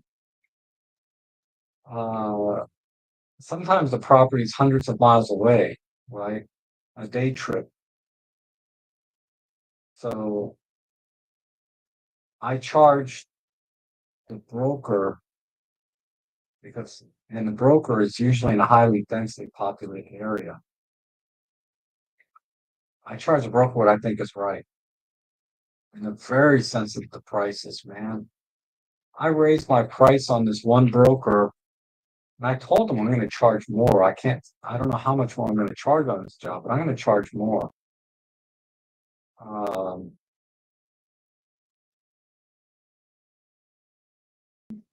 Partially due to inflation because I hadn't done a job for this broker in 6 months, almost a year. Commercial brokers are different. You don't get jobs very often, right? From commercial brokers. It's not like residential type property. Even residential, I hear is slowing down. But anyway, uh, you know, and he wasn't shocked. He was like, yeah, inflation, yada yada. And when I met with him, he was like, okay, after you finish this job, I need you to do another job, but I don't have the details quite yet. I'll contact you. And during that time, I charged more, right? Just 10%, just 10% more, right? Well, a little more than 10, but yeah, maybe 12%, whatever. And that guess what? Paid it right away, right? Happy with the images, but I didn't get the second job because I went onto his website and the property he was talking about me going to go do the photo shoot for, somebody else did it. He hired somebody else. I was like, maybe he thought I was too high to begin with, and then the fact that I raised the price again, but I ain't going out there for $200. I ain't doing the $200 jobs. I'm going to charge more. I charge more than double that for this particular job. It varies, right, depending on the job. But I went from like 400 to $450, and the very next job I didn't get it. I'm like, come on, it's like the inflation alone is gonna. There was more inflation than 10% in the past year overall. For me, anyway, for the kind of things, like the inflationary things that affect me are like gas prices, right? Which we know has been up, etc. Unless I don't want to get into economics and stuff, but I just charge 10% more. I lost the next job. So long story short, uh, I don't know what a rural area would be different. I imagine the markets are different. Uh, particularly for residential, highly densely populated areas, you can charge more, but it's very competitive. As I've just illustrated, you cannot you cannot raise your prices a little bit and not lose a job. Uh, it's been my experience. Now, that may be unique to me. Maybe my work isn't good enough that they feel like they need to pay a premium every time. The work that I saw posted by this other photographer for the job that I was supposed to get was fair. Like they did not do, they got their lines straight. They got the key components or, parts of the property that needed to be done. They showed everything that needed to be showed. So fundamentally, their photography was uh, delivered what it needed to deliver, but the quality of that photography was not at the same quality that I deliver. And apparently, the broker was fine paying less, right? I assume he paid less. I'm making an assumption that he paid less, right? I'm making a lot of assumptions that I didn't get the job because I charged more. But this has been my experience is when I raise my price a little bit, I get some pushback. You know? So that's either I got the wrong clients or my work is not good enough to justify charging more. But from what I saw, because I've seen work that was better than mine, and I understand why the broker went with this other photographer, that they were doing better work and charging less. I think they're charging more now. They've upped their pricing quite a bit. I follow other competitive when it's available. I try to follow competing photographers. They charge more now. I don't know what they charge this particular client that I used to have, but they charge more on their website now than they used to charge. But initially, when I started losing jobs to this other photographer, they were doing better work and charging less. Totally understandable. But this particular client, I'm doing better work, in my opinion.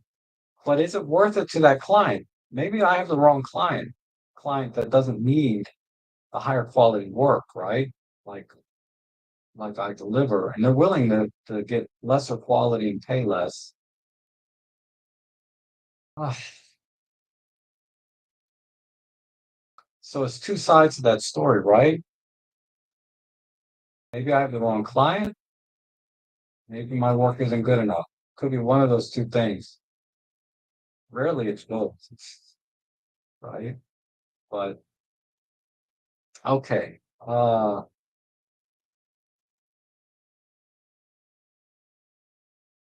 And thank you, John. John Steiner, thank you so much for the super chat. I really appreciate that. It helps me out so much. For people that are local to me and have been to my house, you know how I live. So every penny helps, man. Let me tell you. Part of it is because I spend too much on gear I don't need like this Sony, but uh, part of it is I really don't make that much money. I get the occasional photo job and I make a few bucks off YouTube. Uh, so every dollar helps me out. Rob's video has a way to practice before on your monitor. Oh, talking about my thing, yeah, my fireworks video. That was a good tip, actually, my fireworks video. And John Steiner says, I use your tips birds using the budget 75 to 300 and adapted them to shoot photos at an Orioles baseball game with the 114 150. And it worked great. Oh, awesome. Awesome. I'm glad. Yeah, all these videos about how to get sharp photos and everything, 99% of it is you gotta use a fast shutter speed. If you got the right shutter speed, you'll be fine. Your images will be sharp. I mean, I think it was, I forget his name. He makes a lot of great videos and has a really very uh just very calm personality. don't know why his name escapes me now, but he did a couple of great videos on getting sharper images. He had one video that he made, and then he did a follow-up video where he took feedback from viewers and added those to the second video. A lot of great tips on getting sharp photos. Uh, but primarily it's shutter speed. Keep your shutter speeds up and you'll be fine. Uh, because if your shutter speed is not fast enough, I don't care what there's a dozen techniques to get sharp videos, sharp photos. But if your shutter speed isn't fast enough, you're not going to get a sharp photo. It cancels out everything else. That's the one thing. Shutter speed cancels out any other technique you could possibly use, right? Like tripod, depth of field, blah, blah, blah. If you don't have a fast enough shutter speed, I don't care what other techniques you try to use, they're not going to work. So that is number one. Number one is get the shutter speed right. So thank you, John. I appreciate that. And I'm glad that's working. No locking on the G9 Mark II model, just turn with a positive click. That's interesting. So you can't lock it at all. I think I prefer to be able to unlock it than have no locking. Yeah, my S5 didn't have a locking thing, if I remember correctly. So that makes sense. But if I had to choose, I'd rather have no mechanism at all than a mechanism that is lock only. But I think the lock unlock on the LM1 is probably the best solution. And okay, Lasse, we'll see you later. Submit some images to my if you're watching this now, maybe later. I didn't see any images from work, but if I find plenty of cafe jobs, give me a call. Cool. I know folks on trying to get a look ready to publish. Many more money in the books. Awesome. Yeah, so yeah, you can charge more in going back to kind of finish that last question. You can charge more in highly density areas, but it's more competitive. So you're not getting you're very sensitive to price, and sometimes that does put pressure on the pricing because you have this inferior. But if your work is good, you can charge the higher prices, and you have to be competitive.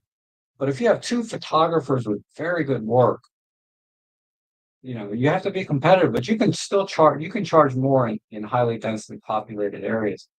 If you have because there's plenty of photographers out there charging way less than I do, but their work is down here and they deserve less, right?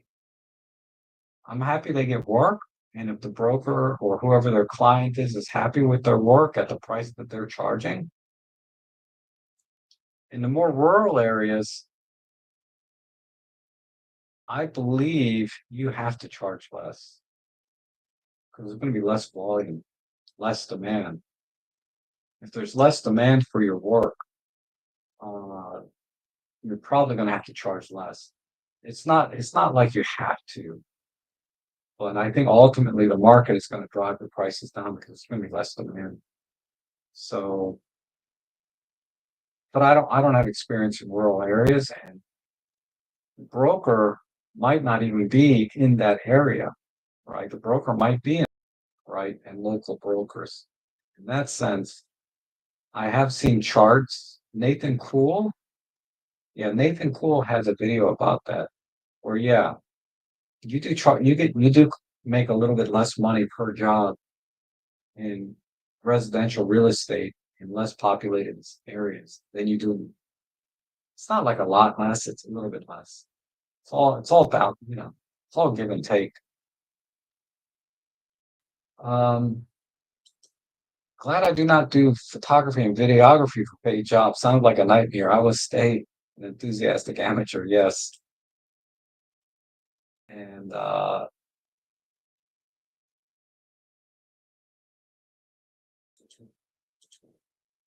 yes, fast shutter speed. See what Lee Hoy's. Yeah, I gotta catch up with Lee Hoy's videos.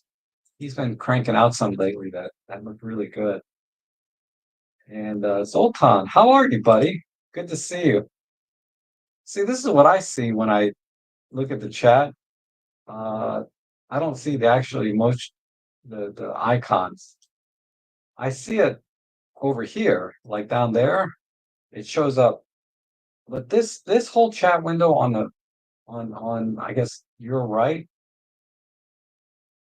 There's a huge delay on that from what I see here versus what I see, say, over here, which you guys can't see, versus the screen over here.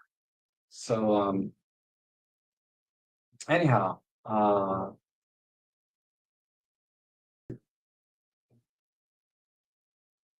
where was I going? Yeah, so Zoltan, good to see you. All right, so it's been a good couple hours. Uh, if anybody has any questions, I'll wait 2 more minutes for those to kind of come in. It feels like there's a 2 minute delay on the chat about anything I've talked about, comments on anything. I'll go ahead and wrap it up. Here's a question from Darko. Do you feel portrait photography can make a comeback if you offer artistic editing rather than old school studio style editing? I think if you know things kind of come and go, right? I'm not speaking from experience. I'm speaking from specifically, uh, and I'm not a portrait photographer, so I can't give you firsthand advice. But I'll point you to Tin House Studios videos on this particular subject about style and editing. If you have a very unique style that's your own, uh, as you said, things come and go. Can portrait photography make a comeback? If there's demand for your style, regardless of where the industry is, you're going to get work and you're going to get paid well. But if your particular style goes out of favor, right, it may come back later, but if your particular style goes out of favor, you're not going to get work, regardless of where the industry is. So I would say if you have a style that is in demand, your photography, you as a photographer will make a comeback. Okay. Um, and this goes back to something I heard. It was back when I was in college. I was going to law school or whatever. I didn't get into law school, but I was taking law classes, right? Studying to be a lawyer. So this is my undergrad work. So I don't want to pretend I'm somebody I'm not. I'm not. But anyhow, uh, one of the things that drove me to get into law was something I heard, and this also applies to your question. Why would you want to get into law school now? There's so hard. The hard part is coming up with your own style and being good at what you do. And by being good in photography, that means having your own style. So I don't think the question on its face, I would have to say, no, no. Doing artistic editing rather than old school editing is not going to make portrait photography make a comeback. But if you're good at what you do, you will make a comeback as a photographer and you'll always be in demand until you're not, until your style or whatever it is that you offer is not. So that's my answer. Uh, but watch Tin House Studio. He has some very good insight into professional photography, like higher end photography, not the job stuff that I do. I just do photo jobs. Quote unquote, I'm a professional photographer, but these are just jobs where I can take a decent photo, get my line straight, get the exposure right. It's not hard what I do. I'm never going to be, uh, contacted by an agent to say, we want to be your agent. We want you to work with us. We can get you more. Nobody's ever going to call me, right? No agency's ever going to call me. I'm always going to be one man band out there trying to get work and scrap for jobs that I can.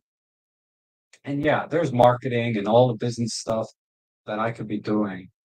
But yeah, no, but Tin House Studios, this is a guy that achieved a lot as a photographer and sharing this online on his YouTube channel.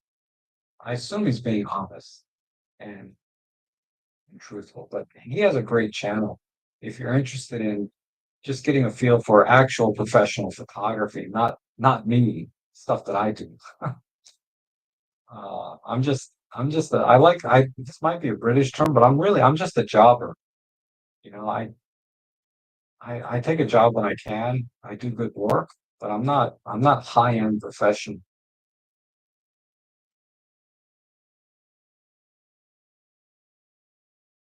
I don't know what TFP is. Oh, trade for pics. Yeah, that's a lot of what I do. My portrait work is mostly trade for pics too. Uh, the few times that I get, I might be able to, on Tuesday, I might get another model out. Let's see, I'm working on that timeline, but I'm doing my photo editing in the morning, so the schedule's a little bit off. And great chat as always. Oh, I did say I'm going to wrap this up. I have some the loss in quality is a little bit too much for them. I'm one of them. I I've never been a fan of the 2x. I like the 1.4x. And system shows I'm no lawyer, but I did spend the last 14 years of my life working career in legal enforcement and taking people to court. Yeah, I met a guy in our photo club that was a administrative judge, you know, and so he didn't deal with criminal stuff. He was mostly doing some other, we'll call it contract. I'll just call it contract law. I don't like to just talk about people without them knowing I'm going to talk about them. But we'll say it's just contract law, which is a very generic way of saying what he does.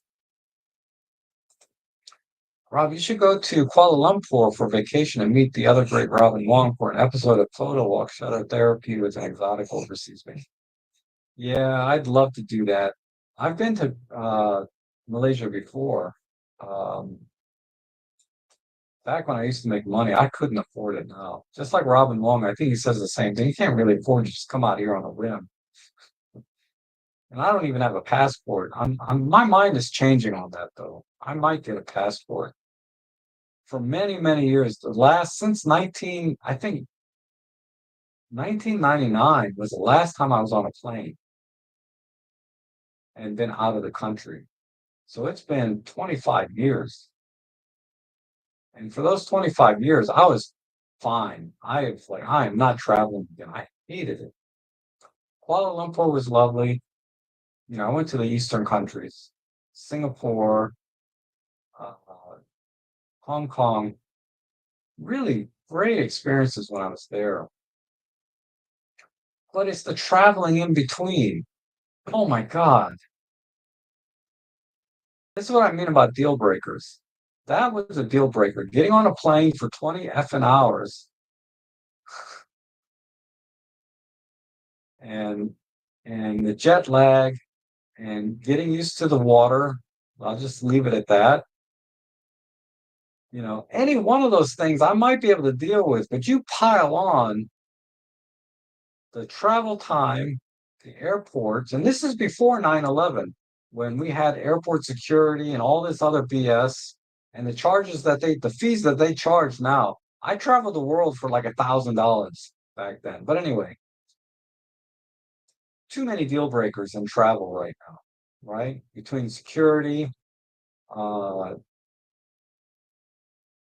getting used to the water, the jet lag, all of these things. We need to come up with a way like in Star Trek where you push a button and you beam over and you're there just like in 1 minute. And you don't have to deal with all of this travel in between. Now it's the cost. So there's like 4 or 5 deal breakers in there for me for many, many years. But my mind is changing a little bit now. I'm a little bit I'm getting a little bit more drive to go see other places again. Um, so we'll see.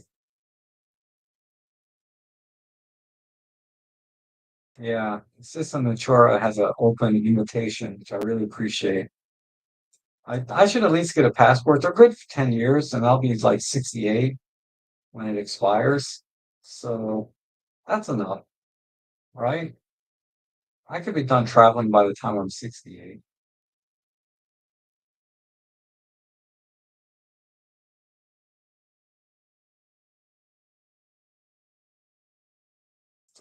So I fly interstate every 2 weeks for photography, but have not been overseas for 10 years. Don't have a passport anymore. Instagram likes my travel adventures around Australia. Yeah. Oh, next time you're in a DC metro area, just send me an email. We can get together. That'd be great to meet you in person. London is also, yeah, I know. That's why there's so many UK photographers on YouTube because you point your camera in any direction or drive 2 hours in any direction and you are good. I drove 2 frickin' hours to go take pictures of fireworks in the rain. That's what it's like around here. But in London, yeah, it's always raining, right? The UK, Europe area. But you can drive 2 hours in any direction and be in this amazing and very different place. You can walk around the city and just have history there, buildings that are hundreds and hundreds of years old and still being used, actively, right? Not like a museum, but somebody might still live there or still work there. And that building has been there for 600 years, whatever, right? So, yeah, the UK, Europe in general, that whole region is amazing. Uh, so that, see what I mean? I'm getting that drive to kind of go see and experience new things. So I've never been to European countries. And for the OM1, is there a way to display buffer remaining shots left in EDF? Oh, not that I know of, unfortunately. And what about ship trip? That is without jet lag, and you can take as many. Ah, no. I would. I. I'm not a fan of cruises. I've never been on one, and my mom went on one a few years ago, and she loved it. And everyone that's gone on them seemed to love it and tell me I should do it. Maybe I should. I'll have to do a short cruise before I do a long one, and it would have to be after Ellie has passed on. Because I can't leave her alone for months at a time, however long it takes to get across the ocean. Um, for now, I'm just gonna do road trips with Ellie. I need to get back on the road this summer before it gets cold again. I'm not sure why it's for. Um, but okay, that looks like all the questions. Thanks everyone for being here today. Thank you so much for the super chats and the coffees and the donations. They really are very, very much appreciated. I will be back on Tuesday for a photo editing live stream. It's up now on my channel, so if you want to submit some images for editing, I do them live. I normally don't do anything before the stream starts, so you're going to be seeing in real time basically how I approach image editing and also some of the tools available in Photoshop. Uh, and thanks everyone for being here. I will see you guys again next week for another photo chat.